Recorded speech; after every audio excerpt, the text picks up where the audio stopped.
My wife, 32F, and I, 34M, went to the gym yesterday morning, and at some point my wife, we'll call her Laura, scratched her finger on something. Laura has a history of being selectively sensitive to pain and discomfort. She is a strong and capable woman that I love, but if it's 80 degrees with a breeze, Laura will talk herself into it being too cold to stay outside. The joke between us is she is like the princess in the pea story. These things happen often. I am not exaggerating in the slightest when I say this time the cut was less than half a centimeter wide and 2 millimeters across, just surface level, no larger than a paper cut. Later that night she remembered the cut and had what I would describe as a meltdown. She said her finger pain was throbbing, she was feeling nauseous from the pain and said it was becoming too much. I offered to clean it with hydrogen peroxide, but she said it would hurt too much.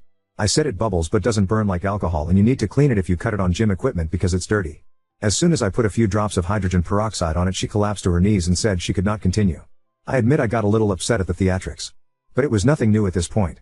Then after I rinsed the wound in the sink, she is still on her knees crying. I told her I was going to get Neosporin and a Band-Aid, to which she begged me not to add Neosporin because it would hurt. I explained to Laura that Neosporin actually would cause no pain and even add potential relief. She yelled when I put it on and nearly fainted. At this point I was a little upset and potentially the asshole. I tried to explain to Laura that her body was very resilient and she is a tough person because I've seen it in our workouts and the way she can work through brutal work challenges and environments. However, she needs to work on her psychological hang-up on discomfort like this. We want to have kids in next 2 years and in all honesty I don't think she can handle childbirth right now. I said it's something we can work on together, but to start, she needs to get serious and adopt the mentality that her body can handle a lot. I told her it's upsetting that she seems to just give up and surrender to any pain like she has no will to shake it off. What example would we be setting for our child? What would happen if you were injured and needed to get help without me?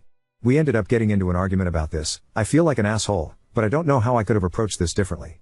Edit/context. First, I would like to thank everyone for sharing their thoughts and suggestions. Second, I would like to clarify that I am one of those lucky few that married someone they consider their soulmate. Despite my comments coming across as callous and patronizing, I love and care for my wife tremendously and I don't believe she sees it that way. However, I'm here for that outside perspective. I'll be with my wife until I'm dead or she finds someone better. Even if that means carrying her around for the next 80 years. Lastly, while we have visited doctors in the past, we may not have placed enough value on getting another opinion. That is something I will bring up with my wife again. I do not typically hold an opinion when it comes to my wife's medical care. I believe I may have an old-fashioned approach to doctors as I've had some bad experiences with misdiagnosis and overprescribed treatments.